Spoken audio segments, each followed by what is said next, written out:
Put it all behind. Put it all behind. Put it all behind. Put it all behind. Put it all behind. Hello and welcome to our lesson on speech writing techniques and delivery for IGSCE and other boards by Easy Scholar. I'm so excited to be here with you today and to share some tips and tricks that will help you give an engaging and memorable speech. Whether you're a student preparing for an exam, or just someone who wants to improve their public speaking skills, this video is for you. We're going to cover everything from brainstorming ideas to delivering your speech with confidence and charisma. But first, let's talk about why public speaking is such an important skill to have. Whether you're giving a presentation in class or pitching a business idea, being able to communicate effectively is essential for success in today's world. So, without further ado, let's get started. In the next few minutes, we'll cover some key strategies for speech writing, such as crafting a strong opening and closing, using persuasive language, and structuring your speech effectively. We'll also share some tips for delivery, including how to use your body language to convey confidence, how to modulate your voice for maximum impact, and how to connect with your audience on an emotional level. By the end of this video, you'll have a solid understanding of what it takes to create and deliver a powerful speech that will leave a lasting impression on your audience. So sit back, relax, and get ready to take your public speaking skills to the next level. Let's dive in. When it comes to writing a speech using the hamburger concept, there are a few key elements that you may want to consider. Here are some tips to help you construct and write an engaging speech. 1. Introduction. A. Attention-grabbing opening. Start with a captivating hook, such as a surprising statistic or a personal anecdote. B. Establish credibility. Introduce yourself and share your experience with public speaking. 3. Focus on the main theme or message. Thesis statement. Clearly state the purpose of your speech and what you hope to accomplish. Key elements of successful public speaking. This is a sample for a speech on public speaking. A. Preparation. Discuss the importance of preparation and how to prepare for a speech effectively. B. Engagement. Share techniques to engage the audience, such as storytelling, humor, and visual aids. C. Confidence. Explain the importance of projecting confidence and share tips for boosting confidence. D. Authenticity. Discuss the importance of being authentic and genuine in your speeches. E. Connection. Highlight the importance of making an emotional connection with the audience. How to write a great speech and deliver. IGSCE and other boards. Golden nuggets for writing and delivering great speeches. Hi and welcome back to IGSCE Success. Today's video is going to be a detailed lesson looking at how to successfully write an effective and engaging speech, and of course this will be particularly useful for both Paper 1 and Paper 2, where a speech may well come up as well for other boards. So now let's look at how to write an engaging speech. First of all, let's look at some features of speech writing. These are features that really you want to be including in any speech task that you are given, be that an exam task or a writing task given to you by your teachers. Let's look at some magic ingredients required for writing a successful speech. 1. Always address the audience or listeners. And that can be as straightforward as using personal pronouns, for example. I'm sure you will all agree with me when I say, so-and-so thing happened, etc. Here you are clearly involving the audience. Number 2. Use anecdotes like, for instance, I can remember my days at high school. Use anecdotes quite often. 2. Use anecdotes. Example, I can remember my days at high school, or like when I was at this so-and-so place. Indeed, anecdotes, I guess, just humanizes you a little bit. It's essentially a personal story, like something that has happened to you in the past. Rhetorical questions an absolute must. 3. Use rhetorical questions throughout. Example, what would you have done? How you would have felt? Etc. Of course, we're not expecting an answer, but it certainly is a good or an effective technique to get your audience thinking about the subject matter. Now we come to the most important part, language techniques. Don't forget, P is for personal anecdote, E for emotive language, R is for rhetorical questions, F for fact and statistics, E for exaggeration, C for comparison, T for tone and rule of 3. Anecdotes. What is an anecdote? An anecdote, pronounced anecdote, is a very short story that is significant to the topic at hand, usually adding personal knowledge or experience to the topic. Basically, anecdotes are stories. Like many stories, anecdotes are most often told through speech. They are spoken rather than written down. Anecdotes. Example, 1. Picture a father and a mother discussing whether or not to get a dog for the family. The father says, "You know, when I was a kid, my dog was my best friend. My childhood was better because of him." Some more examples of anecdotes include, "I once had an Alsatian. She was so smart. Oh, I love France. I visited the Eiffel Tower 6 times last year. Nachos is my favorite Mexican restaurant. They have the best Sunday brunch every week." Rhetorical questions. People ask rhetorical questions without expecting an answer, usually to make a point. Writers use rhetorical questions to persuade someone or for literary effect, usually to get an audience to agree to an easy or unanswerable question. There are 2 main types of rhetorical questions: questions whose answers are so obvious that there's no need to say them, or questions without any answer at all. A rhetorical question is a question that's asked for effect with no answer expected. The answer may be immediately provided by the questioner or obvious. The question may have an obvious answer, the question may not have an answer, the question may be answered immediately by the questioner. Rhetorical questions. General examples: rhetorical questions with obvious answers are asked about well-known facts, or the answer is suggested based on the question's context. They are used to emphasize an idea or point. Can birds fly?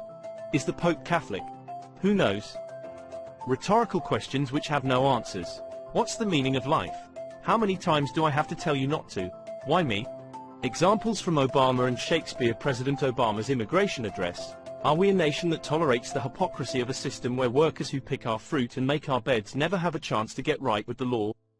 Are we a nation that accepts the cruelty of ripping children from their parents' arms? Or are we a nation that values families and works to keep them together? Obama's immigration address. William Shakespeare. Shall I compare thee to a summer's day? Sonnet 18. If you prick us, do we not bleed? If you tickle us, do we not laugh? If you poison us, do we not die? And if you wrong us, shall we not revenge? The Merchant of Venice. Types of rhetorical questions. How to use rhetorical questions in a speech. 1. Engage the audience. Ask a rhetorical question to engage the audience and pause to allow them to think of an answer. This gets the audience to actively participate rather than passively listen as they create hypotheses or resolutions. For example, asking, "Why is practicing politeness beneficial for reducing anxiety?" would be more effective than saying, "Practicing politeness exercises can reduce anxiety levels because..."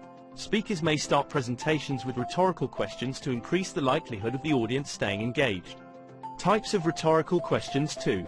Personalize your questions. Make the audience feel as though you are speaking to each member individually by using you and your. For example, asking, "Do you want to be fit without the antics of gymming?" would be more effective than asking, "Does anyone here want to be fit and healthy without costly and risky gymming?" 3.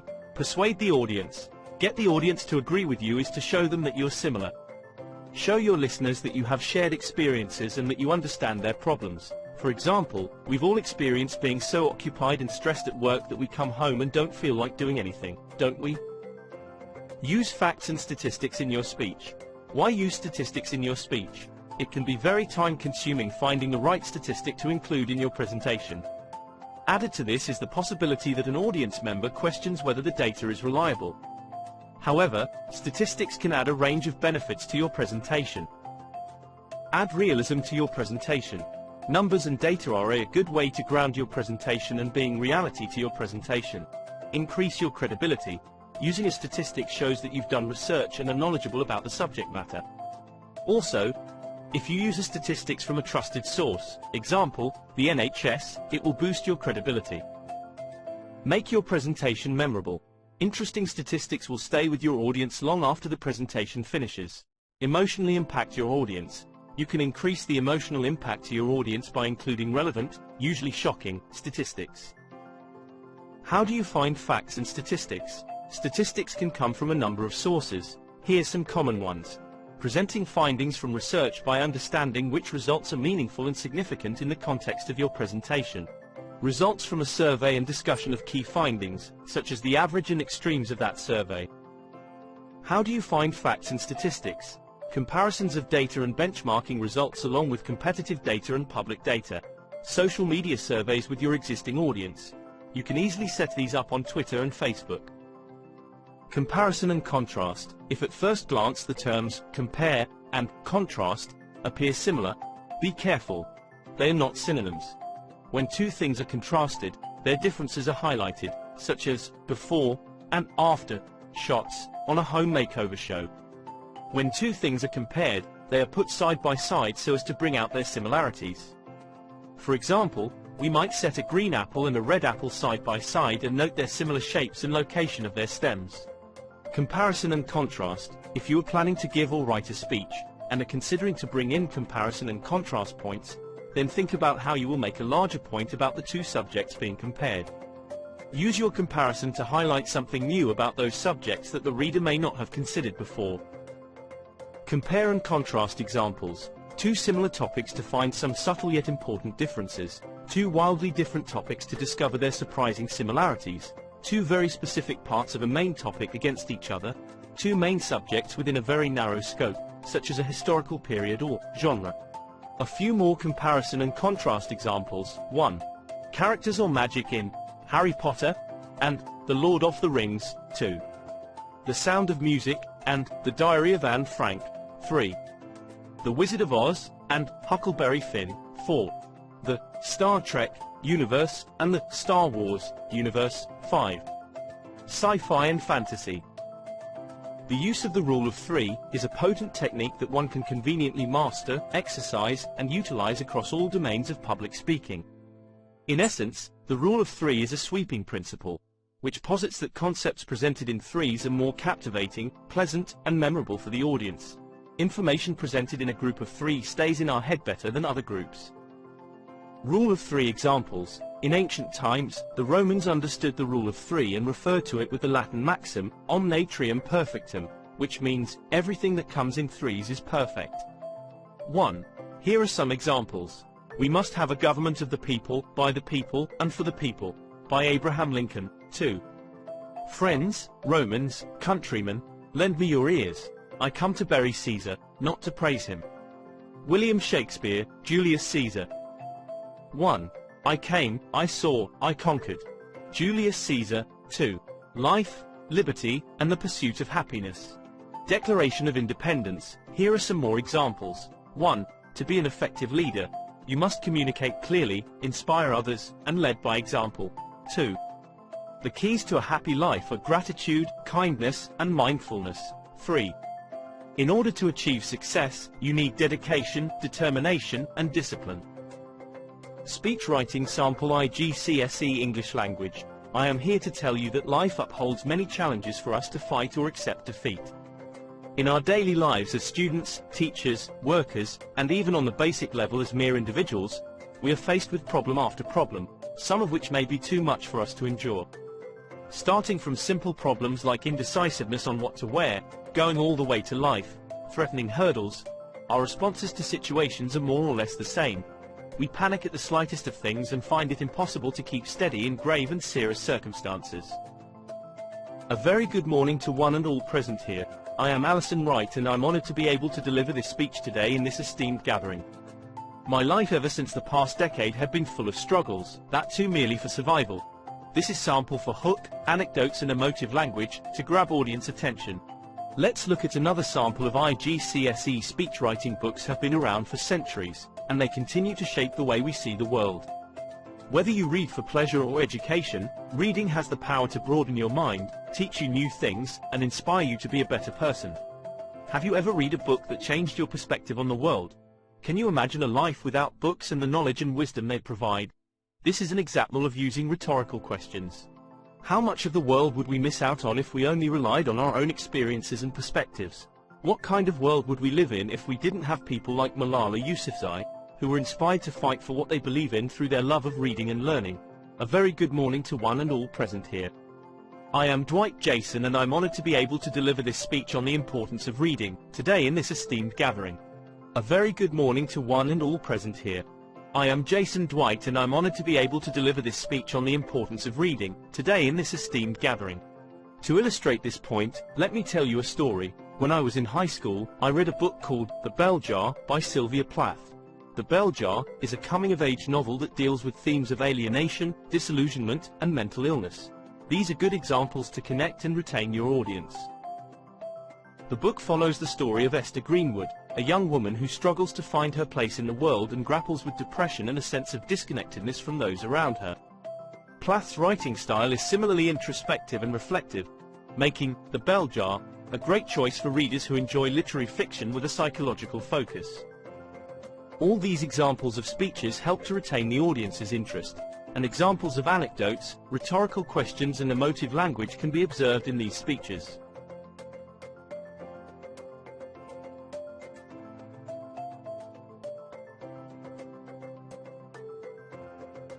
Thanks for watching.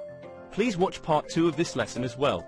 Please don't forget to subscribe and comment for more such content video lessons. Let's look at another sample of IGCSE speech writing. How much of the world would we miss out on if we only relied on our own experiences and perspectives?